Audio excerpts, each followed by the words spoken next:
Multi layout app management के लिए मैंने ये एक ऐप बनाई है। मैंने तीनों डिवाइसेस पे अलग अलग टेस्ट किए। ये एक मैंने आईपैड पे टेस्ट किया, 2 कॉलम, 3 कॉलम और सिंगल कॉलम, 3 लेआउट मैंने एडजस्ट किए। और ये मैंने ये 3 कॉलम लेआउट है, और 3 कॉलम लेआउट ये पोर्ट्रे पे है और ये लैंडस्केप है। ये 3 कॉलम लेआउट है और ये कैटेगरीज हैं, और ये कैटेगरीज के अंदर आइटम्स हैं, और ये डिटेल व्यू पेज है। और डिटेल व्यू पेज को आप कंप्लीटली भी एक्सटेंड कर सकते हैं, और आप इसको 3 कॉलम लेआउट को भी इस तरह एक्सटेंड कर सकते हैं। इसको आप 2 कॉलम लेआउट में भी कन्वर्ट कर सकते हैं। अब ये 2 कॉलम लेआउट है, और ये अब नेविगेशन के थ्रू, नेविगेशन लिंक यूज होते हुए ये पेज सॉर्ट ऑफ नेविगेशन है। और ये आप इसको एक्सपेंड कर सकते हैं, और ये यहाँ से ये 2 कॉलम है तो ये मेन्यू आ गया। ये मेन्यू से यहाँ से आइटम चेंज हो जाएंगे, और ये आइटम को क्लिक करेंगे तो ये आइटम डिटेल व्यू आ जाएगा, प्रोडक्ट डिटेल व्यू भी कह सकते हैं। तो ये 2 कॉलम है। अब मैंने सिंगल कॉलम भी एडजस्ट किया, लेकिन सिंगल कॉलम लिंक्स के लिए एडजस्ट नहीं हो सकता, आपको कलेक्शन चाहिए ही चाहिए होते हैं। तो सिंगल कॉलम में मैंने ये टैब व्यू एक एडजस्ट किया। तो अब ये टैब व्यू लिंक्स और कलेक्शन, तो कलेक्शन की यहाँ सारी लिस्ट हों, और अब उसको मैं जो लिस्ट हों जैसे डिस्कवरी, आर्काइव और ये सारी चीज़ें, तो ये इस तरह सारी चीज़ें मैं जब इंसर्ट कर सकता हूँ तो यहाँ मैं 3 ही दे सकता हूँ। तो ये कभी कभार आप कलेक्शन में होते हो और कलेक्शन के अंदर नेविगेशन आएगी, लेकिन आप कभी कभार लिंक्स पे आओगे तो आपको ऑल लिंक्स व्यू मिल जाएगा, तो आप उसको स्क्रॉल कर सकते हो। और ग्रिड लेआउट में हो सकता है ये, और ये सिंगल व्यू लेआउट है। तो मल्टीपल व्यू लेआउट्स हो सकते हैं। अब जैसे ये 3 कॉलम लेआउट है, ये अब ये जो यूज हुआ है ये लिस्ट यूज हुआ है। अब आपको कभी कभार ये लिस्ट यूज हुई है, इसलिए मेरी सिलेक्शन हो सकती है। कभी कभार आपको लिस्ट देनी होती है, इसमें ग्रिड नहीं है, इसमें फुल व्यू भी है आर्टिकल का। अब हर किसी का अलग अलग लेआउट होता है। अब जैसे ये है, इसका 2 कॉलम लेआउट ही है, इसमें बुकमार्क्स हैं, बुकमार्क्स में यहाँ बटन ऐड है, सर्च है, सर्च ग्लोबल सर्च हो जाती है, ये फीड है। और अब इसका 2 कॉलम लेआउट ही है। अब ये iOS डेवलपमेंट के ब्लॉग्स, तो आप iOS डेवलपमेंट ब्लॉग्स की पूरी कंप्लीट फीड हो गई है। अब इसका ये कार्ड भी बड़ा अच्छा है, इसकी स्क्रॉलिंग भी बहुत अच्छी है, और इसकी ऐप की भी स्क्रॉलिंग बहुत अच्छी है। अब मेरे पास भी ये बुकमार्क ऐप है, लेकिन इसकी स्क्रॉलिंग मेरी इतनी अच्छी नहीं है।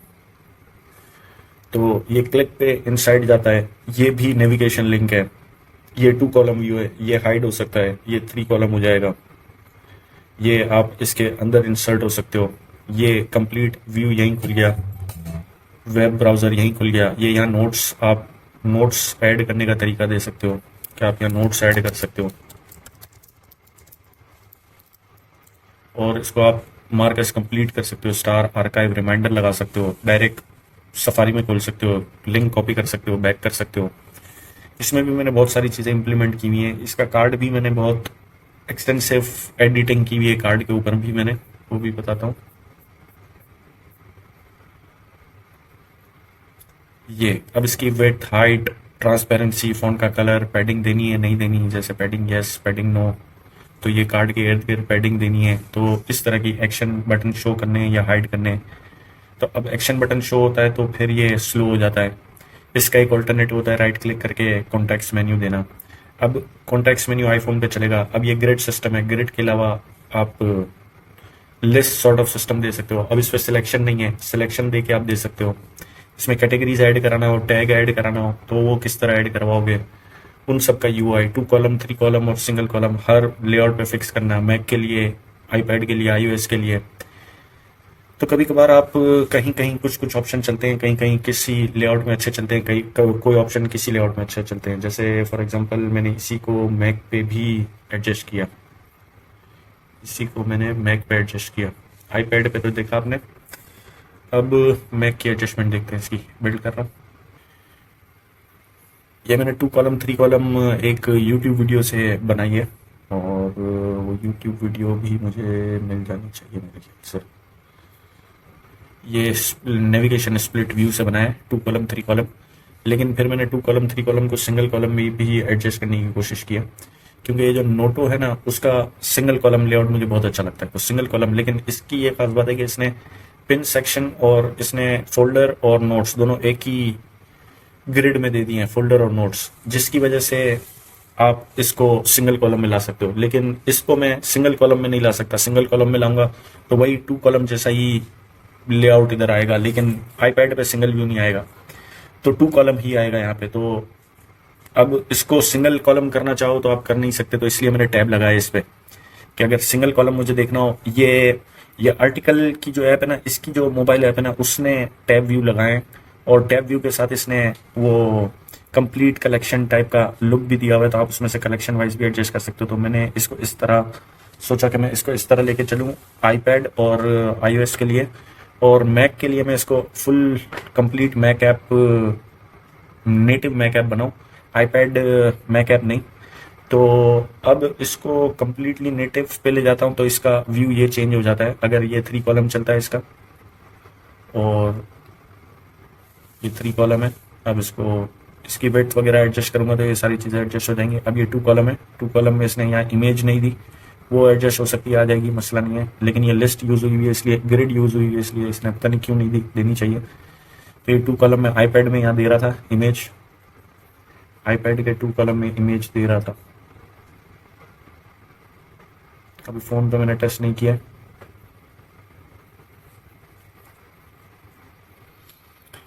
ये मुझे दोबारा इसलिए बिल्ड करनी पड़ी कि मैंने सिंगल कॉलम पे सेटिंग का बटन नहीं लगाया हुआ, तो इसके 2 कॉलम में यहाँ इमेज दे रहा था ये, लेकिन मैक पे जब मैंने इसको कन्वर्ट किया तो नहीं दे रहा। ये आईपैड का बिहेवियर है और ये आईमैक नेटिव का बिहेवियर है। अब ये इसको एक्सपेंड कर देगा, लेकिन अब इसको वो इसने साइड बार का ऑप्शन हाइड कर दिया, गायब हो गया। आईपैड पे सही चल रहा था। तो ये नेटिव मैक ऐप बनाने के लिए आपको ऐप किट चलानी पड़ती है, और नेटिव आईफोन के लिए पहले यूआई किट चलानी पड़ती थी। अब Swift UI multi platform app निकालती है, लेकिन कहीं कहीं कुछ चीज़ें अलग अलग बिहेव करती हैं। तो अब जैसे ये मैक ऐप मुझे एडजस्ट करनी पड़ेगी, तो आप कुछ भी कर लो। आप स्विफ्ट यूआई में भी अगर आप ऐप बनाओ तो आपको सारी चीज़ें हर जगह एडजस्ट रखनी पड़ेंगी, और हर उसको अलग अलग एडजस्ट करना पड़ेगा।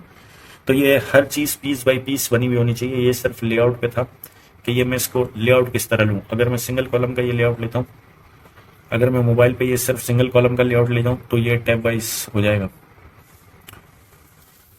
आपको एक पर्टिकुलर, अब जैसे मैंने ये जो सेटिंग में जो ऑप्शन दिया था कि आप कोई भी लेआउट सिलेक्ट कर सकते हो, तो आप इतनी कस्टमाइजेशन कभी कभार हर प्लेटफॉर्म और हर डिवाइस के लिए नहीं दे सकते। कुछ ऑप्शन आप कहीं फिक्स कर देते हो कि यहाँ पे ऐप का यही लेआउट चलेगा और इधर यही लेआउट चलेगा। तो आपको डिज़ाइन चॉइसेस करनी पड़ती हैं कि आप कौन सा डिज़ाइन चूज करोगे, कौन सा लेआउट चूज करोगे, और किस पैटर्न पे आप इसको एडजस्ट करोगे। वरना आप इसको हर ऑप्शन, हर चीज़, हर फीचर हर जगह नहीं दे सकते। आपको कुछ सिलेक्ट करके कुछ चूज करना पड़ेगा, कुछ डिलीट करना पड़ेगा, हटाना पड़ेगा। जैसे मैंने यहाँ सारे ऑप्शन दिए थे कि कितने मेन्यू देखने हैं, जैसे ये सिर्फ सिंगल कॉलम देखना है, 2 कॉलम देखने हैं, तो ये इस चीज़ के लिए बटन था, पहले सिलेक्ट करना पड़ेगा। फिर अगर ये क्लिक करेंगे तो ये 2 कॉलम में ये करेगा।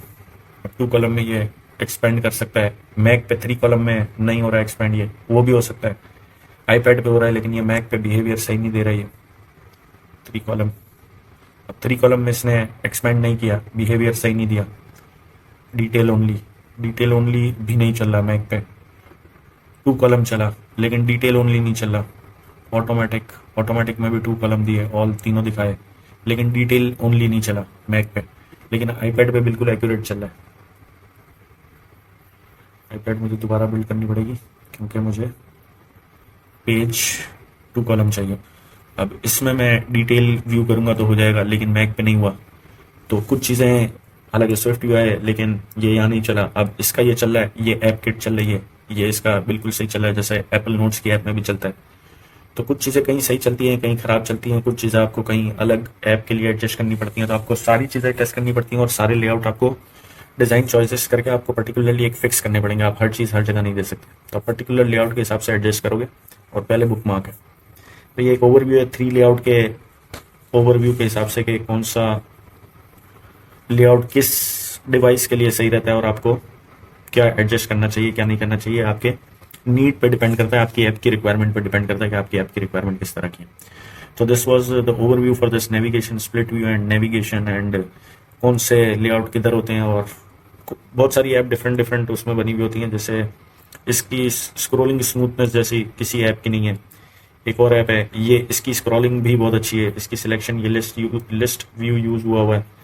नोटो की भी एक अलग ही लेवल है सिलेक्शन की। एक ये ऐप है कोड स्निपेट्स लैब के नाम से एक ऐप है। ये कोड स्निपेट्स संभालने के लिए, ये इसकी भी नेविगेशन ये लिस्ट है, और ये इसकी जो स्मूथनेस है ये भी स्विफ्ट यूआई वाली स्मूथनेस नहीं है, ये ऐप किट है।